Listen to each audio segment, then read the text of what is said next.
Hey everyone, we're back for another episode of the Hidden Shrine of Tamoachan, a DM's tour. And for those of you who are tuning in kind of late in the ball game here, what we're doing is we're actually going through the entire module, room by room, and discussing each of the encounters, each of the rooms, each of the chambers as a dungeon master. So people in the comments are sharing their ideas, their experiences, things that they thought it was supposed to work A, work versus work B.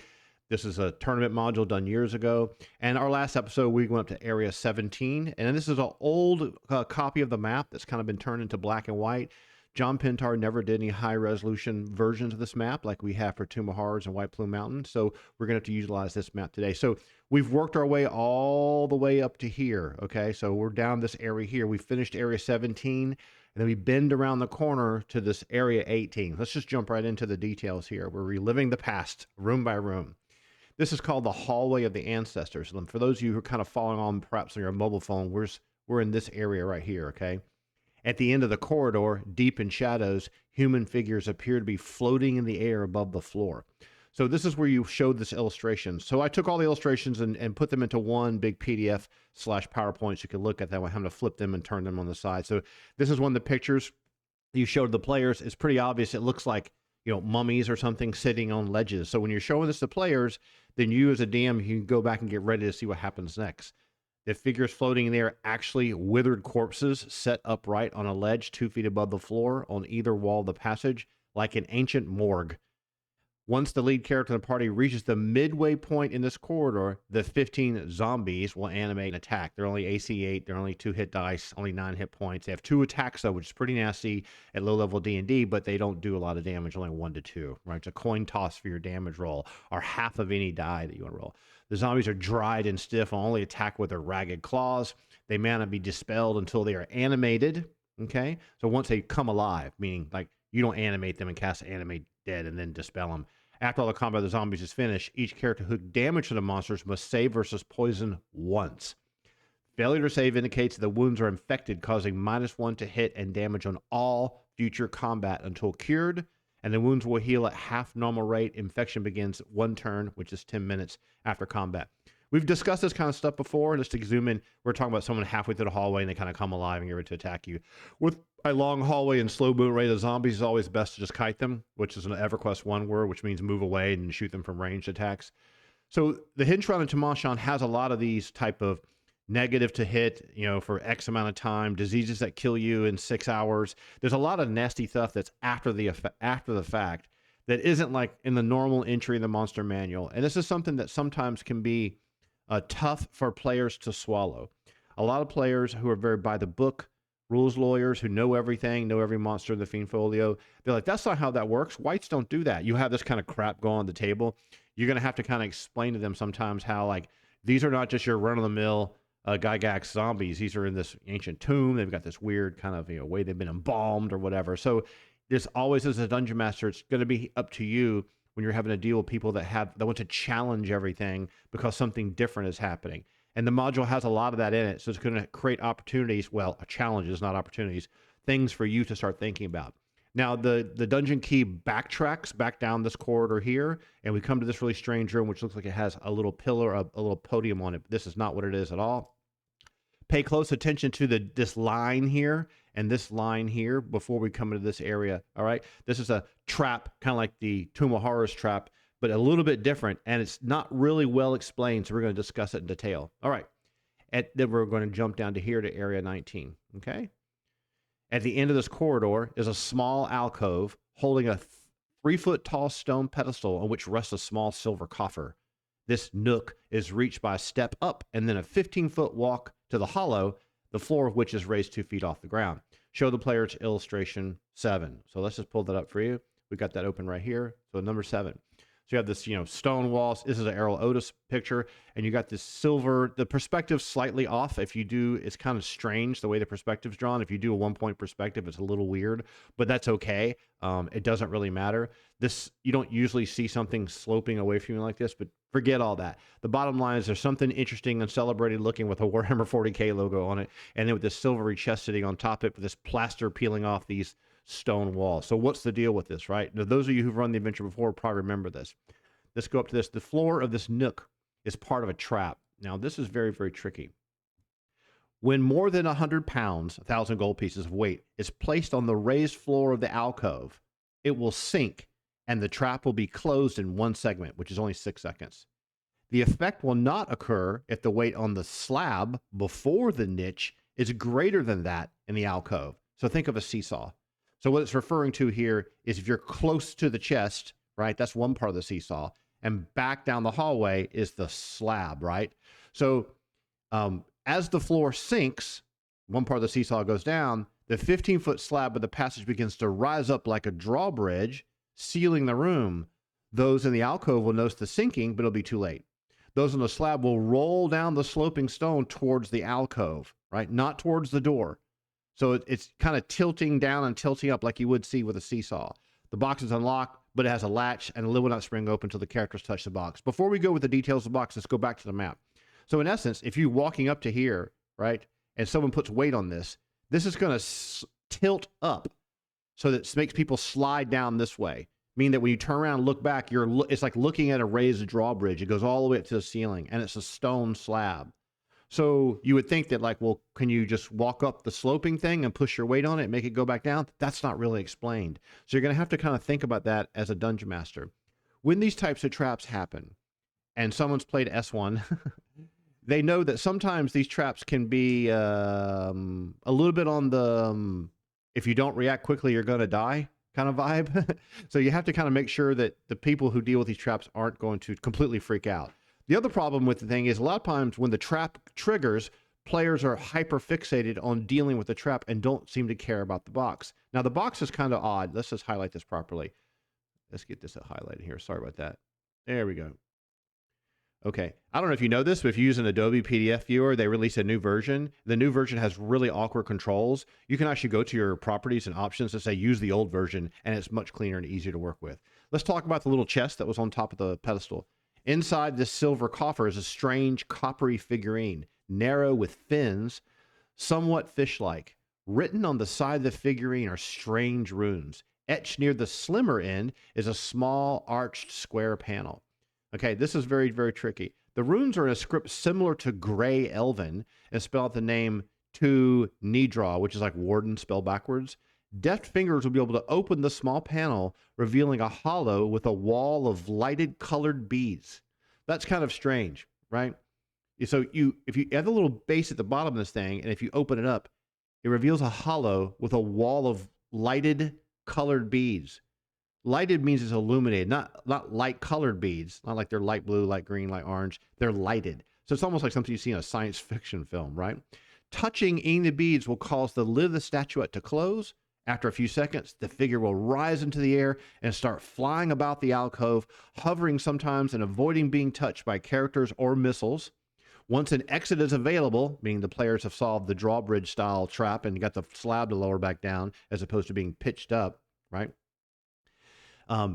It will fly from the party and move randomly through the ruins, stopping at doors and pausing for a turn, which is 10 minutes. The coffer silver weighs 15 pounds, is worth 100 gold due to its fine workmanship. The copper figures were 50 gold and it weighs 10 pounds. This floating statuette serves no purpose and is more or less a false lead.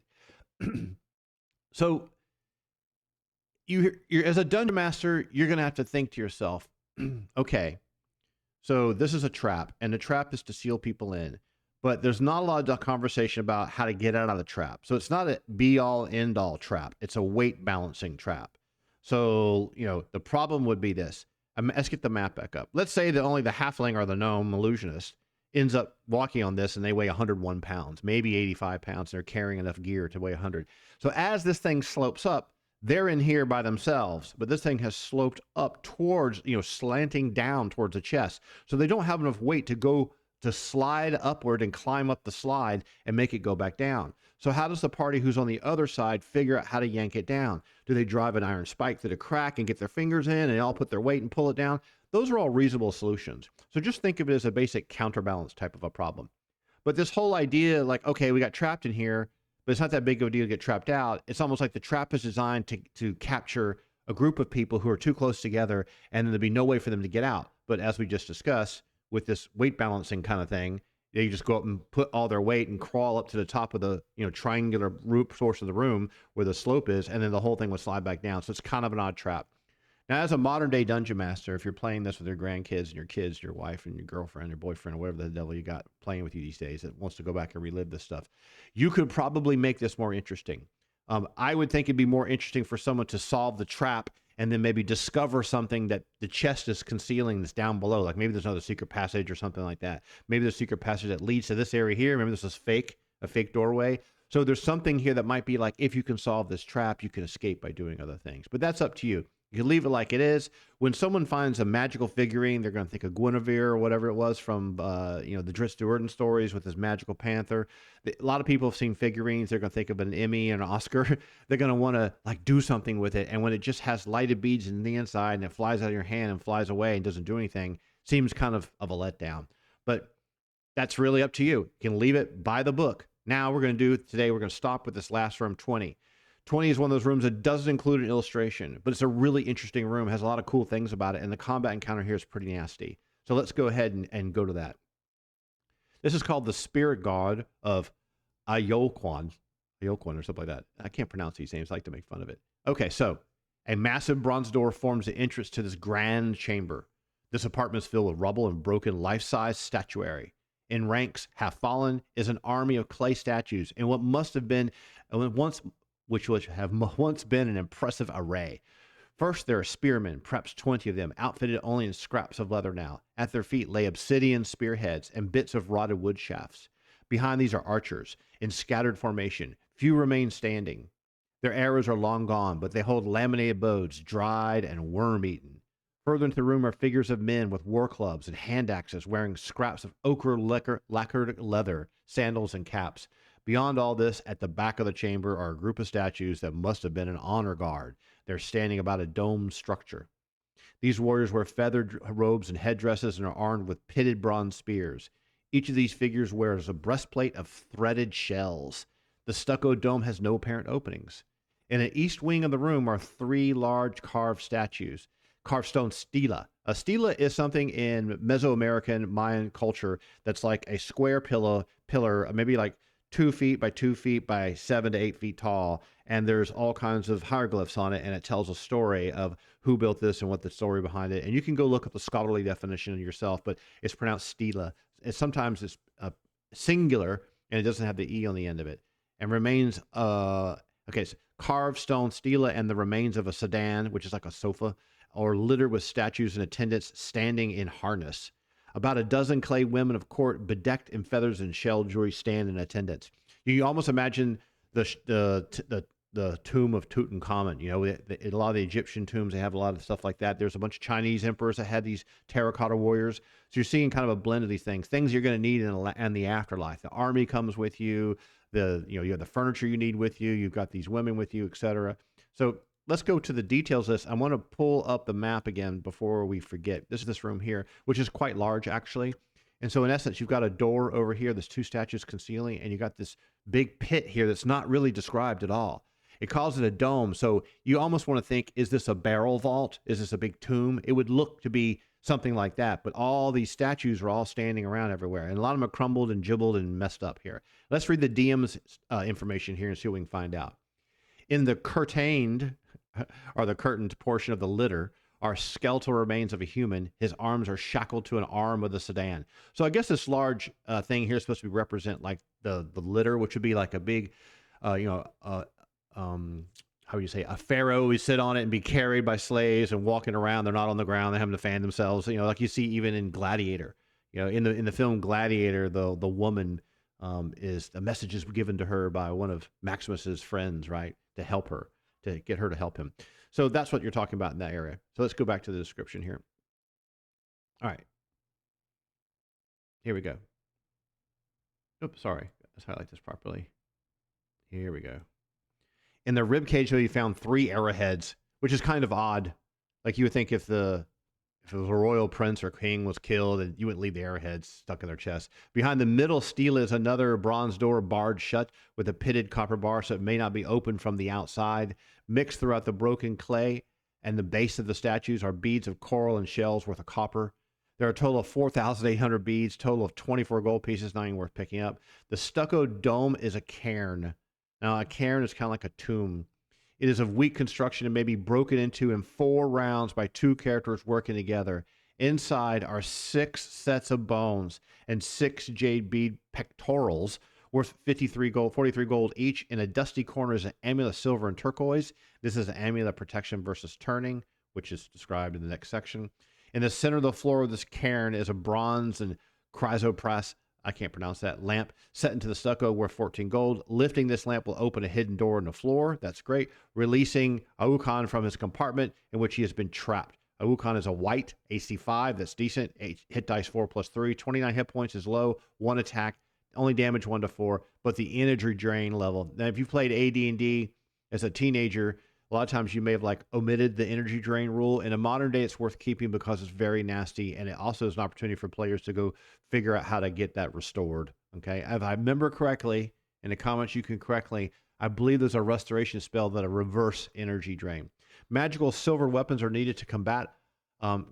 Let's call him the white, Tamoachan, and he is immune to sleep, charm, hold, and cold spells. That makes sense. He wears an amulet of protection from turning that was mentioned above, which prevents clerics from turning evil or undead until it's destroyed or removed. Every turn that it functions, the amulet will glow a vile green. That's tipping people off that something's happening.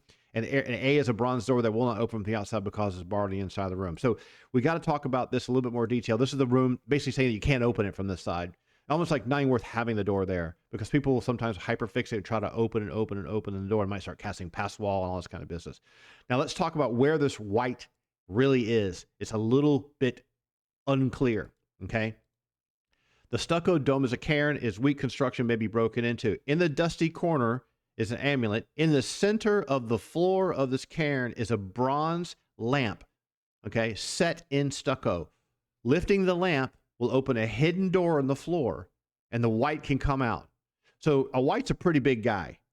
So you may want to make that more dramatic. Like if you lift the lamp like Indiana Jones lifting a little gold statue in the very first movie that they did way back, gosh, when was that movie? In the 80s or something?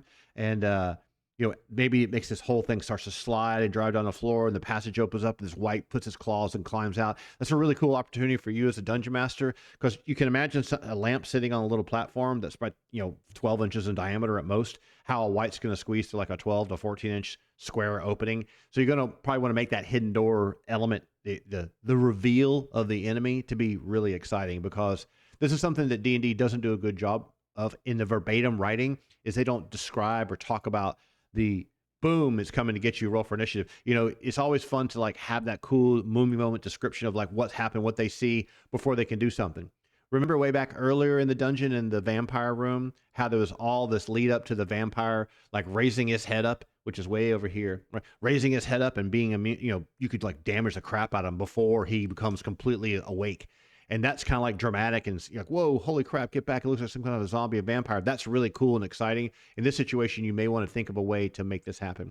I wouldn't try having the terracotta statues coming alive, which what everyone probably anticipates this happening. The whole thing about the description of a dome isn't really clear. There's no round circle in here. Early in the dungeon in room 1, we had this half dome here, way over here. Remember this in the first room that has all the clay figurines and stuff. They're about 6 inches tall, like an old G.I. Joe or something. And then we have this half rock going on here. So this kind of weird. This talks about a half dome, but it doesn't actually draw a circle on the map. So you can modify this as you see fit. To me, this looks to be kind of like, this is the litter. Like this is big, right? This is like 20 feet by 30 feet long. You could hold a whole family on it. It's almost like a big flat raft that would probably take like 12 to 20 slaves to hold and carry it. And then you got all these soldiers everywhere. So it's a really interesting room. Let's go back to the actual details of this here.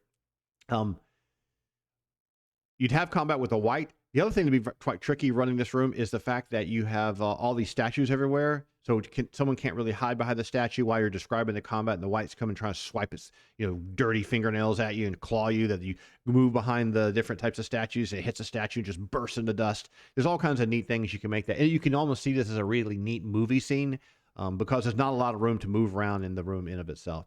Okay, as usual, we trying to keep these things 20 minutes or so, right? 20 minutes. So we're at the 20-minute mark, so I'm going to stop here, and then we'll pick up the next area. Since we can't go through this door, I like to do it in order. I am going to go ahead and talk about Area 21 next and then go to 22, even though technically you could have gone from 18 and gone to 22. I just want to keep it in the order that's written, make things really clear for folks. So hope you've enjoyed this. If you have any feedback or comments, let me know. I know we're not using a brilliant map here, but it's still such a classic module. There's a lot of really neat things about it, a lot of cool ideas. And there's a lot of things that you could do to like make it even better, right? And tailor it to your players. All right, hope you enjoyed this tour, and we'll talk to you again really soon.